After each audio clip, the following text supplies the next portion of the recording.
Welcome, everyone. I'm your host, Henri Arslanian, and welcome to the Future of Money podcast, our first live recording.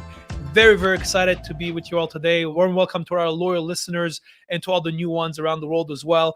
My goal with this podcast is very, very simple. It's really to go deep in some of the biggest ideas, trends, and developments we are seeing in the field of crypto, and hopefully empower you with this information and then let you make your own decision on what you think the impact could be on the future of money and the future of finance. And to do this, I invite each week one of the leading figures in the global crypto community to have this one-on-one conversation amongst crypto aficionados to discuss some of these trends. Like I mentioned, I'm very excited because today is the first time we're doing a live recording. I know I get many messages from many of you around the world every week, and many of you were asking if we can record these sessions live so you have the chance to ask questions to some of these guest speakers that we have. And I'm always keen to try new things. And here we go. We're trying it today. So let's see how it goes. And really, I'm very excited to kick off the show today with somebody that I respect and admire a lot, Tigran Gambaryan. He's the Vice President of Global Intelligence and Investigations at Binance, but he was formerly a special agent with the IRS Criminal Investigation Division and the Washington, D.C. Cybercrime Unit. Literally the undercover cops and the people who are actually fighting crime when it comes to crypto laundering and crypto illegal activities. One thing, by the way, by Tigran, you may not know is that he's an amateur fighter. He's been competing on Thai boxing, Muay Thai for many years. I guess that comes in handy when you're a special agent. But Tigran, great to have you with us, and welcome to the Future of Money podcast. Thanks for having me, Henry. Appreciate it. So, Tigran, there's a lot of things we're going to go through today. Obviously, I want to talk about the recent arrests that happened with the laundering case of the Bitfinex hack, but also some of the previous hacks you were involved in. But before we dive really into it, right, we're going to talk today about Mt. Gox, the Silk Road, Alphabet, of course, the Bitfinex hack. But I think it'll be very useful if you can share with our audience a bit some of your background, how you got into law enforcement and your career, and kind of where you are today.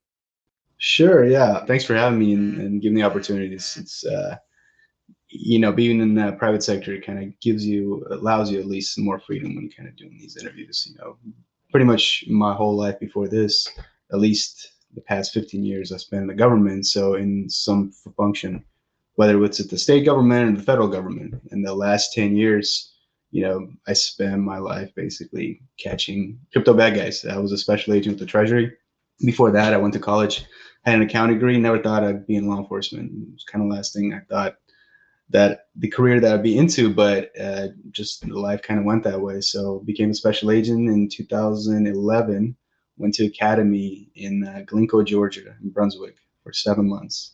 It was a mixed class of us, Homeland Security, some guys from different agencies. Essentially, you're just kind of there. It's a law enforcement training academy. It's a huge facility in Georgia where kind of all these federal agencies go and train together, learn their investigative techniques, driver training, firearms, all the cool stuff. And then, you report to your office. I report to the open field office. And then you start your career as a baby agent. And then kind of from there, I've always been interested in technology and kind of the cryptocurrency when it kind of first came out. Me kind of using my investigator ahead, I figured out that this is actually could allow criminal acts to kind of transpire. But back then it was really small. Like the Silk Road was just out, it wasn't really much going on. It was just much like it was in the kind of the crypto itself. There wasn't really too much happening other than kind of the initial kind of criminal activity, but then it exploded, right? And that's kind of where my initial investigations began, just kind of looking at cryptocurrency, whether or not it could be used for criminal activity and how could we leverage it to catch bad guys. And that's how I kind of got into it. That was I guess I'm a bit of a dinosaur when it comes to crypto because I've been around it for so long, but in the different capacity. So now I'm on the other side. Before we talk about some of the events this week, what's your view generally, let's say, on law enforcement's knowledge and understanding of cryptocurrency and crypto crime from 1 to 10? Where do you think we are right now from a level of knowledge and understanding education perspective? It's interesting, right? So I think historically, law enforcement's been behind the tech when it comes to understanding of crypto, but for some reason, I think the government's actually in pretty good shape. I think we actually innovated a whole lot. We worked a lot with the private sector. There's a lot of collaboration happening with a lot of these companies as related to kind of cryptocurrency. So I think the government's actually in pretty good shape. It's actually the industry who looked at law enforcement, at least from my experience when I was working there, kind of for their assistance and trying to figure out how to build better tools for, blockchain transparency, and how to figure out how to, model their KYC and AML programs. A lot of that was working with law enforcement from very early days. I worked a lot with a lot of these analytics companies to kind of improve their tooling from the very early days when Chainalysis and when some of these other companies were very small. We kind of worked hand in hand with them to trying to figure out how to better and improve these tooling. So I would say they're actually pretty good. I think cryptos is very fast moving now. Before it was just kind of, you had Bitcoin, but now things exploded, right? You have DeFi and you have rug pools. So there's definitely, it's a lot more different than was originally. It's not just Bitcoin that you're worried about. We're definitely going to talk about rug pulls and DeFi as well. But before we go with that, obviously, from the time we're recording this today, there was recently some of the big arrests that happened this week where two individuals in New York were arrested, basically accused of laundering $3.6 billion of funds that were basically hacked from Bitfinex a couple of years ago. Maybe can you share with our audience, how does this happen? I mean, first of all, what's your reaction on this arrest that took place? And maybe walk us through how kind of a process of such an arrest takes place. Does it take weeks, months, years? What are the steps involved? Just to put the novices like myself, and I'm sure many of our listeners who are not familiar with law enforcement, and how the process is involved and how does it take place behind the scenes? So it depends. And that's the answer, I guess. It depends on the investigation. So sometimes, just kind of give you an example, I kind of get into a little bit more specifics of that. As far as my reaction to the thing, great case. I had the pleasure of working with the investigators since 2018. So I worked with the same. So the case came out of a Washington D.C. cyber crimes unit. So that was the old group that I used to belong to. So good job to the investigators who worked on it. So they're friends of mine. So you guys know who you are. But no, a great case. It took years to work it, and I think that's the norm in cyber investigations. That's pretty much how these things work, because there's a lot of things in play when you're working these cases. Trying to get records from internationally, trying to get records from different jurisdictions, and these things take time. Or you could have an example of the Twitter VIP hack, which I worked actually right before I left. It was, I don't know if you remember, when Elon Musk was sending out, their accounts were compromised. So that was an investigation that I worked in 2020. And that took 2 weeks. So that was actually it's a major investigation. But it was, hours. I was working 20 plus hours with my partners at the FBI every day for 2 straight weeks. But it took 2 weeks from the point where that whole Twitter VIP hack happened to kind of when the arrests were made. But it was a 2-week investigation. So again, it depends. But generally, it's years. So when I worked these cyber cases, they took years. And it's sometimes because you have to wait. You have to either wait for the money to move so you can kind of figure out where it's going, or you have to wait for a target to be in a place where you can arrest them. Various things, but it just depends. So let's in this case, the arrest that took place this week, and I was reading the affidavit from a special agent that filed it. I found it very interesting that actually one of the ways they caught the money launderers in the Bitfinex case was that they kept their the private keys and the wallet addresses on a public cloud in the US, which is interesting. I mean, from your perspective and your experience, what really are the mistakes you see commonly criminals make? Is it stuff like putting on the information on a public crowd? Is it when they try to cash out the money using exchanges? Where are some of the weaker points that you're seeing criminals get caught normally?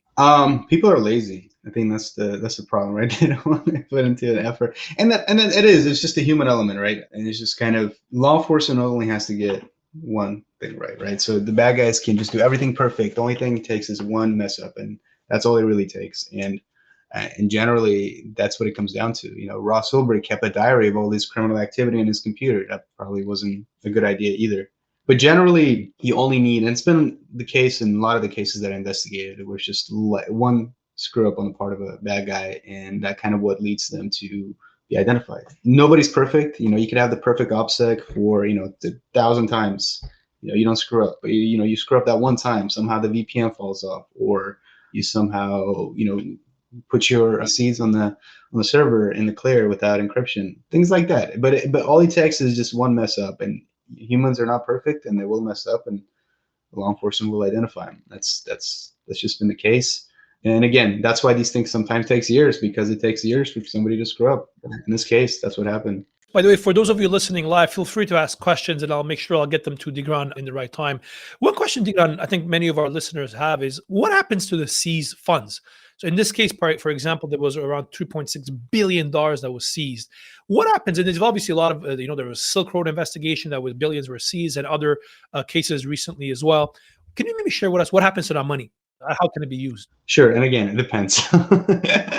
So the Department of Treasury and there's the Department of Justice, right? So they both have their treasury, or they have their seized funds, right? So where basically when assets are seized, they go to different funds. If it's a DOJ agency, let's say the FBI is seizing things, it goes to the DOJ fund. In this case, the seizure was by IRS Criminal Investigation, who's a part of the Department of Treasury. So whenever IRS seizes funds, they go to the TIOF fund, which is the Treasury, the seizure fund. And right now, since they're seized, they're actually not forfeited. The funds are seized right now. And it takes a long process to actually forfeit the funds that are seized. So right now, the funds are seized pending additional steps that the DOJ has to take in order for funds to be actually forfeited and sent to this fund. Right now, essentially, it's the the adjudication stage of the actual seizure itself. So the funds are going to be staying there. Nothing's going to happen to them. They're going to adjudicate it, both the investigation and the seizure itself. And once it's finalized, it's going to go to the TIOF fund, which is the treasury fund for all these seizures, which is, for example, when I was involved in the 69,000 Bitcoin seizure in 2020 with my co-case agent back at IRS, those funds are seized. They're seized right now. They're kept with the IRS. They're not even currently forfeited yet. That will happen down the road when things are adjudicated. And then once they do, in that case, those funds will go to the TIOF fund. I believe the Bitfinex case is going to be a little different because those funds were actually traced to a hack of an exchange. So I'm assuming those funds are eventually going to lead back to the Bitfinex. So I'm sure, and whoever had lost funds in the process. And that's going to take a lot more time. So I'm assuming there's going to be a lot of litigation going on when it comes to the Bitfinex funds. And Tigran, a couple of practical questions, and sorry if some of these are stupid coming from somebody like me who's not an expert in criminal money laundering operations. But I went and read it with actually very interesting detail, the affidavits in the recent Bitfinex case. And one of the things that I found very interesting was really the layering process the criminals went through. Right. So they had opened multiple exchange accounts. They had, they were trying to do KYC. They had all these beautiful stories of how one's boyfriend had gifted them the Bitcoin. And what I found also very interesting, obviously, they were trying to buy gift cards from places like Walmart and hotels.com and Uber and PlayStation. And of course, trying to buy gold and other assets. When you look at the public information on this case, the Bitfinex hack laundering, how sophisticated was this couple when they were trying to launder these assets? I think fairly sophisticated, just based on how many steps that they went through and kind of what the setups that they had used. Definitely, it's up there based on the kind of investigations that I worked, just because how many kind of layers that they took. It just depends, right? Kind of the money laundering's evolved, and I guess this is the method that they use. Historically, even crypto money laundering has been kind of, I guess, evolving as well. Initially, nobody even did it because they thought Bitcoin's untraceable. You don't have to do anything, right? Who's going to follow these numbers on the blockchain? What's it going to lead to? That eventually led to, okay, well, it is pretty transparent. Now you can identify, the companies that came out with analytics tools showed that it could be traced. Law enforcement, even investigations that I was involved in, that we showed that Bitcoin is traceable. So then it changed into something else. Now we have to introduce kind of the Bitcoin tumblers, right? The Bitcoin helixes, the Bitcoin fogs, that were eventually, either went offline and the admins were arrested for money laundering. And then it kind of moved into different other things, right? I think the traditional money laundering techniques also got involved. You have mules, things like that, where you had people setting up accounts using fake KYC. Well, not even fake KYC, but just legitimate people setting up accounts that are part of a mule network and then using that network to launder funds. And in this case, these guys were, using gift cards, setting up accounts abroad, even US-based exchanges. So it's an ever evolving thing. But as far as the methods these guys used, I think every kind of criminal has their own method, and yeah, these guys are pretty good. Even they took kind of the step further, is that they deposited the funds into Alphabet, so they're kind of trying to break the chain even further. Unfortunately for them, Alphabet was shut down, and once that information becomes available, well, yeah. I want to talk about Alphabet in a second, but actually, I just want to touch upon one element you mentioned. For example, in this case of the Bitfinex laundering, the criminals were using both Bitcoin and Monero, right? I see we have a question from Andrew Hellings on LinkedIn on this specific point. If, let's say, why are criminals still using Bitcoin if it's so traceable? That's my first part. And second part of the question is, are you seeing more criminals use Monero, like was the case in this matter? Why are they using Bitcoin? I mean, traditionally, it was liquidity, right? I think Bitcoin had the best liquidity out there and had the most availability, and most people were willing to take it or accept it. Even criminals, even launderers. I think there are more ways to also launder Bitcoin and use it than there were historically. Why are they not using more coins? But I think in this case, I believe they did trace Monero, and at least on some level. So I think it is. It's just availability. I think a lot of the, it's a lot easier to get into Bitcoin, and it's a lot more available worldwide than Monero. And you can do a lot more with it than you can with other, privacy focused, I guess, coins. I think that's what was the case before, and has been historically the case. So when we look actually on this point, right? I mean, now criminals are using Bitcoin, of course, with the traceability tools are available. I mean, it's very traceable. Let's face it, right? And you think so for the reason they're still using it is for what? Liquidity, it's ease of use. I'm trying to understand why would they even try to use Bitcoin when you can use Monero and other privacy coins to try to mask it. Again, I think it's just the availability. Even darknet marketplace, I think they try to move off of Bitcoin, but I think it's still at the end of the day, it's still the most widely used cryptocurrency. So, but I think it's just the ease of use. Again, people don't want to go through the trouble of learning Monero or having to set up a Monero wallet and trying to figure out how to use it. And I think but at least from my experience, it's a lot easier because also the support, right? I think a lot more exchanges support Bitcoin and Ether than Monero. So let's talk about Alphabay for a second. Of course, what happened in this case, a lot of these criminals were using Alphabay to try to kind of hide the identity of their proceeds, right?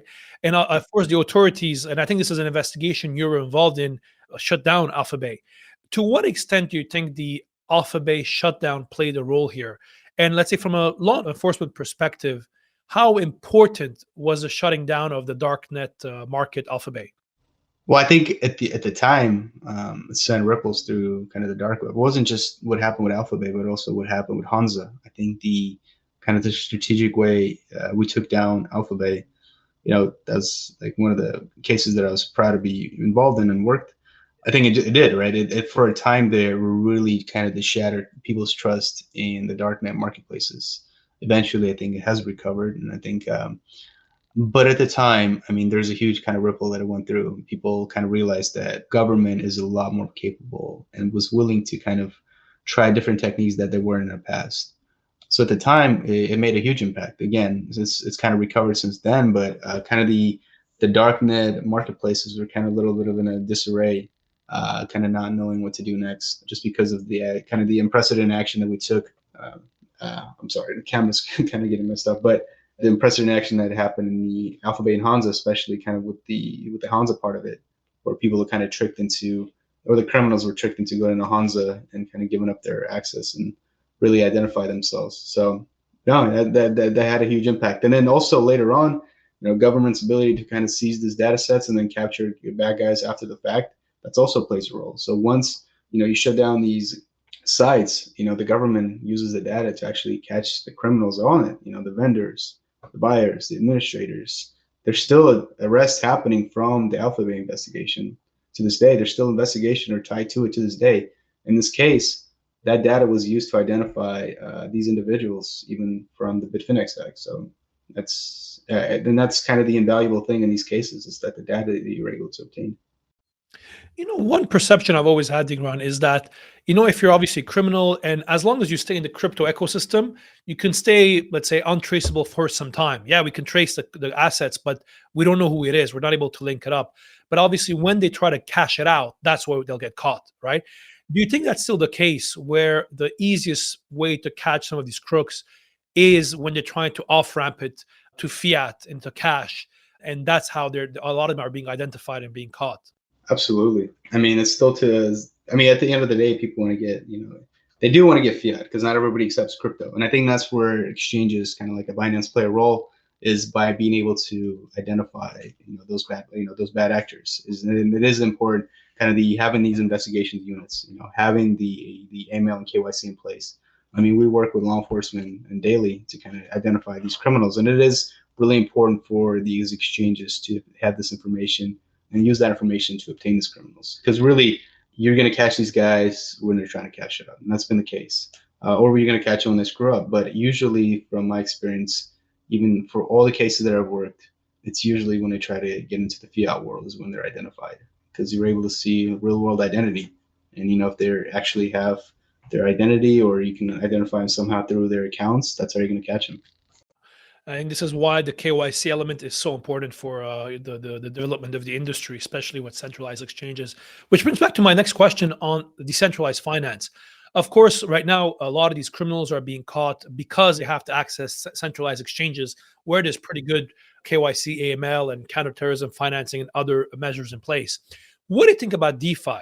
Do you think more and more criminals are using DeFi platforms right now? And is that something we should see increase over the coming months and years?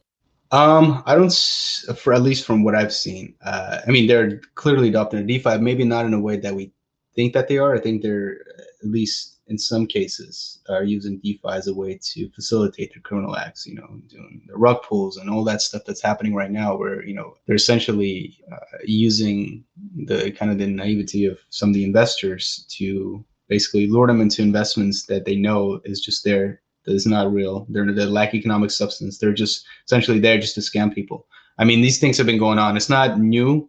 You had the historically the high yield investment scams, where essentially they're just the pyramid schemes where people would invest, and the people who kind of invested initially, would get their high payouts, and people that later on would get involved would essentially run off with the money. I guess in this case, DeFi is kind of used by criminals to kind of prey on the investors who are not informed. That's kind of why it's important for kind of exchanges and for the crypto industry to educate the investors, like not to fall for these scams, because I see a lot of it happening. It's not just this, the investors aren't savvy. It's elderly are getting involved, and it really breaks my heart when I see grandma in some state losing her life savings because she got suckered into investing this money. And we worked to try to identify these guys, and we're able to kind of recover a lot of this money.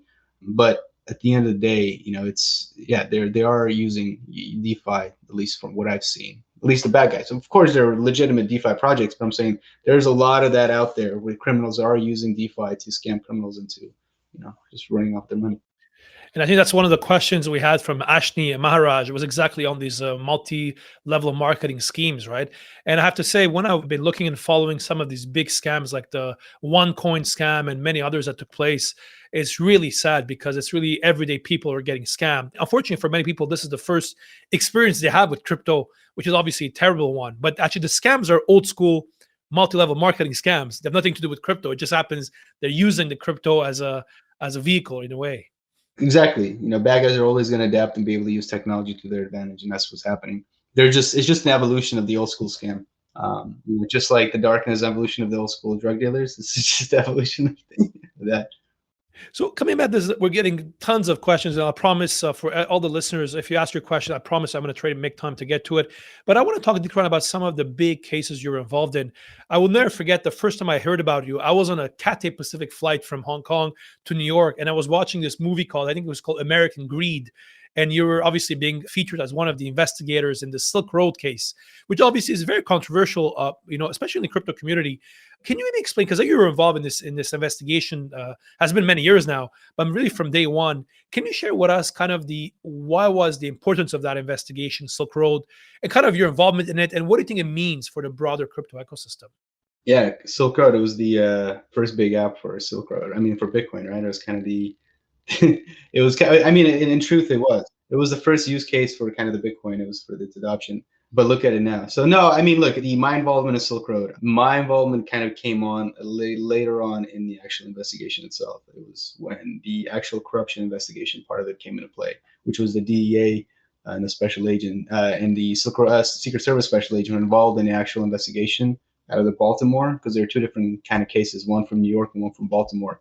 And the investigators that I tracked were the Secret Service and DEA special agents who were on the case. One being the DEA undercover agent who had infiltrated Silk Road and kind of befriended DPR, and it was kind of communicating through it. And there's all kind of crazy stuff going on. There's a ton of articles on it online. You can find it. But what we did in that case, or at least what I did and the prosecutor that I work with, is that we showed that Bitcoin was traceable. That was the first example of Bitcoin, I guess, being used to identify criminal activity. So, before that, it was kind of thought that, you couldn't trace Bitcoin, you couldn't prove criminal acts, you couldn't prove money laundering.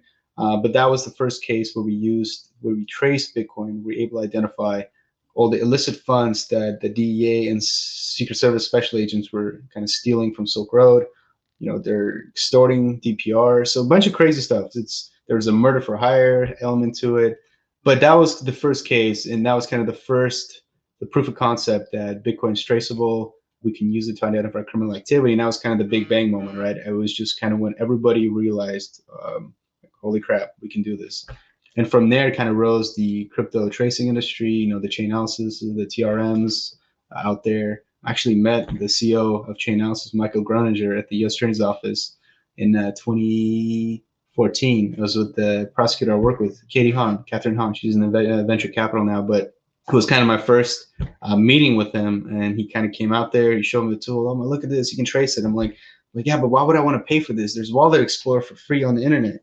And and then they went and hired a guy who ran Wallet Explorer. So after that, but again, this is the kind of the first example of Bitcoin being traceable, and it really was kind of the bang bang moment for law enforcement. They realized, and then all these cases kind of were possible. So kind of we have Silk Road to now where we're seizing $3.5 billion. I guess that's the evolution of cryptocurrency investigations.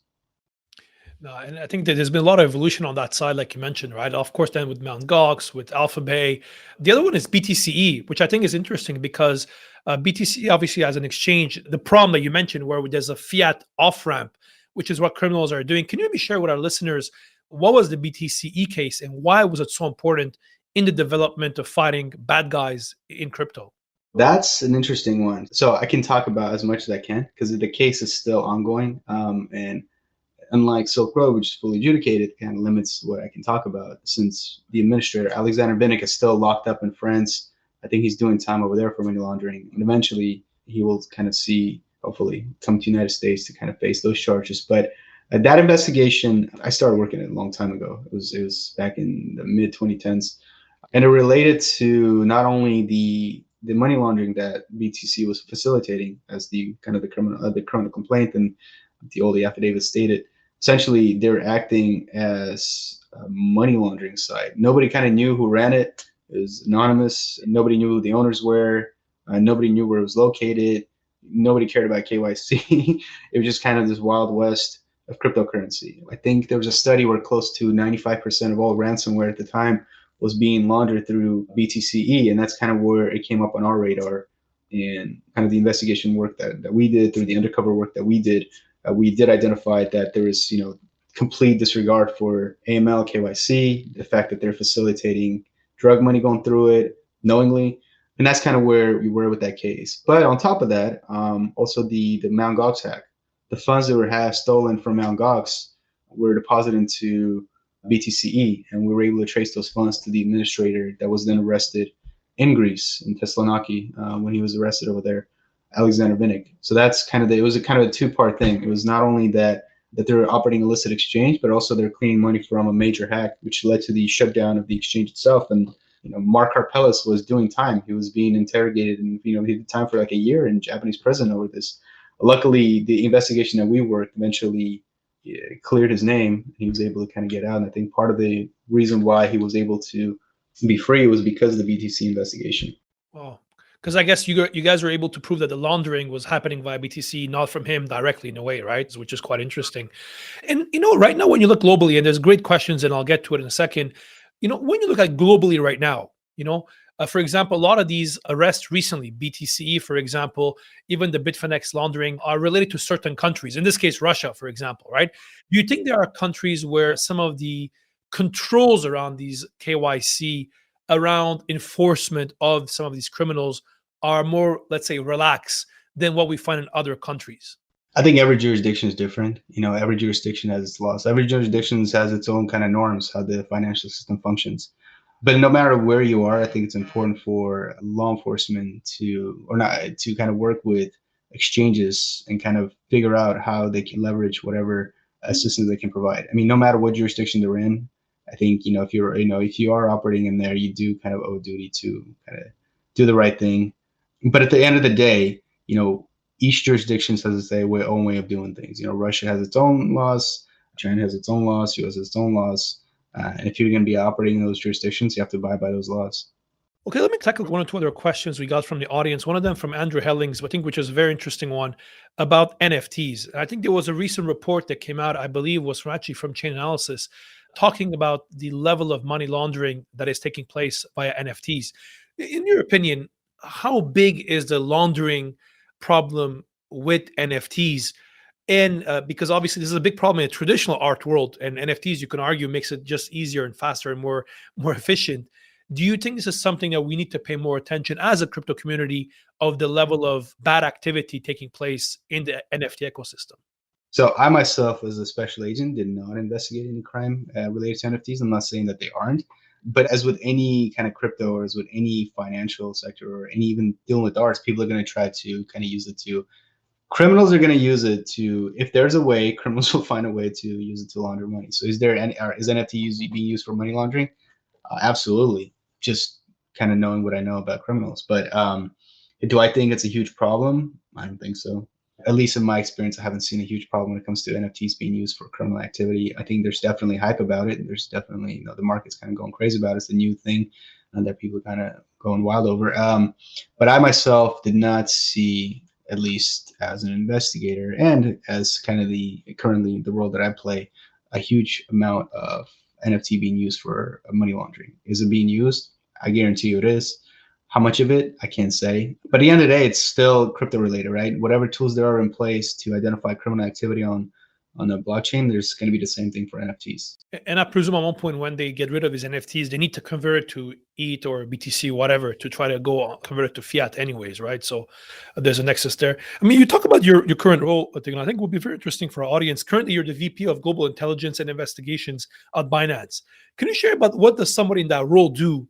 And related to that, how advanced are crypto exchanges today when it comes to tracing some of these bad guys and trying to put some of these bad guys out of their own platforms? Okay, so the first one, what role do I play? So I, along with my team, kind of basically do what we did before in law enforcement, except now we're on the private sector. We're still there to kind of keep Binance and its customers safe. If there are accounts being used for criminal activity, that's something that we don't want on the platform, and we work with law enforcement if we do identify it. But we also work to secure the platform itself, Binance, and not only Binance, but kind of the whole crypto ecosystem. Even if there's a rug pull that doesn't affect Binance, it's completely unrelated. We still try to jump on a case and identify if there's anything we can. The investigation team that we have built is second to none. By far, that we have the best investigators in the industry. And this is coming from me, who's worked with the industry since 2012, 2013. I know who's out there. I respect everybody out there, but Binance right now currently has the best investigators in the industry. But again, even with the latest thing that came out, it was the Squid token. Then there was a kind of blog post that came out identifying how we were involved in identifying some of the criminal activity that happened, that we were able to identify people related to the rug pull itself. And we did. So even though Binance was not involved, we were able to kind of follow the case, identify the criminal activity, and then refer it over to law enforcement. So we're just kind of play a weird role where we're not only investigating things related to kind of the criminal activity on the platform, but also trying to secure the larger, I guess, Bitcoin ecosystem. And actually, can you maybe share with our audience the rug pulls? Because what you mentioned with Squid Coin or whatever it was called is a very good example. Can you maybe explain with our audience what is a rug pull and how actually, as a law enforcement agency or even as an exchange, able to trace them to try to arrest the people who are involved in such activities? So essentially, rug pulls are projects, right? DeFi projects who are created with the sole intent of defrauding the investors. So in the case of if the Squid token, they build this thing up where you can invest in it. It's going to have all these use case scenarios. But what they happen is that built into the actual token itself was a function that the users weren't even able to withdraw the funds. So eventually, once the perpetrators were able to get enough investors, get enough money, they rug pulled, they disappeared, they ran off with the money. And essentially it was up to kind of law enforcement and exchanges, investigators, and the crypto tracing industry to follow those funds and try to identify the bad guys. Same thing. It's an investment scam. That's all it is. It's an investment scam that relies on cryptocurrency. It sounds like fancy, but it's very simple. Correct. Yeah, it's just using the medium of crypto actually to conduct some of these activities, right? Which is It's crypto facilitated crime. It's nothing new. It just has a fancy new name. yeah, exactly. And there's obviously one question I want to ask as well, which is interesting from one of the anonymous listeners today is how come there's where do people can report these crimes? For example, I'm a very good example because I guess some of my profile on a weekly basis, I have people that impersonate me especially on Instagram and Twitter, and they try to basically, and they reach out to my followers and claim that I have a new trading strategy or any other scam like that. But even myself in the past, I thought about going to law enforcement, and the experience I've had is that if whatever you are in the world, law enforcement is obviously doesn't have the expertise you have. Has there been any discussions to have something at the global level, like in the question here, where like a platform people can report these individuals or websites or projects, so they can be something at a more coordinated level, just due to the crypto being global in nature? So for law enforcement, there is right. Each jurisdiction kind of has a reporting function. For example, for U.S., there's kind of the IC3, which is the FBI function to report criminal activity. You can go on, fill out a form, report some crime that you've identified. For the industry, I mean, depends on right. So for Binance, we have a customer service that if you think something's happening, reach out to us. 24/7. There's somebody there that can respond. If you've seen that, hey, my account's been compromised, my money's gone, go to customer service, not just for Binance, but most exchanges have customer service built in. The response time might be different, I'm sure. But Binance is very responsive. We do have an investigations, an email address specific to investigations. That's limited to kind of the law enforcement contact. I think it was actually posted online. So you can find the email address for the investigations group that I'm part of. So if you have something very specific but it's important that that email address isn't kind of used for whatever. And if it's something very specific that you need assistance with, and it's something that is exigent, that's the only time that we kind of want to use that. But generally, it's kind of limited to law enforcement contacts. But yeah, I mean, there are stuff, the things exist in place. Could it be improved? 100%. But there are things that exist and that are in place to kind of to kind of fulfill this function. Absolutely.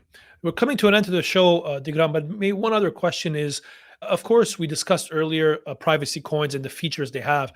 What's your view on some of the more privacy features that are being enabled within cryptocurrencies? A good example is actually when it comes to the Lightning Network on the Bitcoin, where a lot of these transactions that happen kind of off chain are very difficult to trace. Do you think these will matter when it comes to a broader crypto perspective, or there's always going to be a way to trace some of these assets moving forward? I mean, it's going to get more and more difficult. I mean, it's already more difficult than it was earlier on in the early days. But my thinking that as these privacy focused cryptos evolve, so will the tracking of it. Am I saying that it's going to be indefinite? No. It could be a point where we can. It's just impossible to trace it. It's possible that complete crypto anonymity will come into play. But I think that there's also inherent risk with that complete anonymity, because I think wider adoption of cryptocurrency relies on some transparency of crypto. And I think that if crypto is completely anonymous, I don't think regulators, law enforcement, and even some of the exchanges will be receptive. I think it's kind of a thing, right? You want to balance it out. You do want to have privacy, but at the same time, if you're completely private, that creates an issue, because then regulators, banks, don't want to be part of that, because with that privacy comes risk, and you can't have complete privacy if you want the industry to grow. Unfortunately, that's a true fact. That's why the things that like Monero have not had seen as much of a wide adoption as Bitcoin, as Ether, because they lack the transparency that those cryptos have. Yeah, exactly. That has a big role to play. And maybe one final question to you, Tigran, is when you look down, let's say the future, let's say the next 5 years, what do you think are the big trends coming up when it comes to crypto investigations, forensics, traceability? Where do you think the puck is going from that perspective? Oh, geez. Where is it going? I have no idea.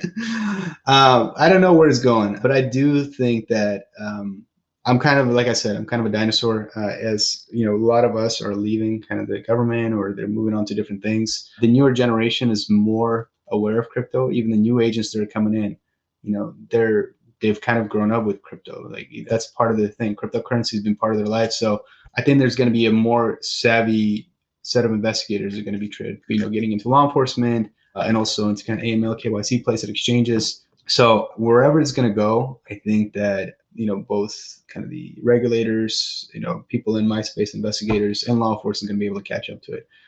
I have no idea where this crypto is going to go, and that's kind of been a constant. It's whenever you think it's going to go one way, NFTs come out. Yep.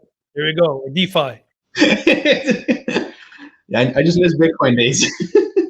I think many of us in the crypto community and who believe in the growth of the ecosystem, actually, there's a lot of us working very hard at building the future of money, building the future of finance. And unfortunately, like any other industry, there are some bad apples, and these are the bad apples that tend to give a bad name to the industry. And like the arrest we saw this week with the Bitfinex hack laundering is a very, very good example, right? So I think thank you for your service, actually, and you and your previous colleagues who work on some of these cases, who really try to kind of get rid of these bad apples. I think I speak on behalf of the the crypto community really for thanking you for your service and for the work you guys have been doing there. But as we wrap up, Tigran, I just want to make sure we have our traditional 5-round question. My bell is with me here in New York today, and I'm going to ask you quick, rapid questions. I want 1 or 2 word answers, and we're going to take it from there. And the bell will be here to keep us honest. Are you ready? Sure. Tigran, let's rock and roll. What's your favorite cop or FBI or law enforcement movie of all times? Oh my God, True Detective. Here we go.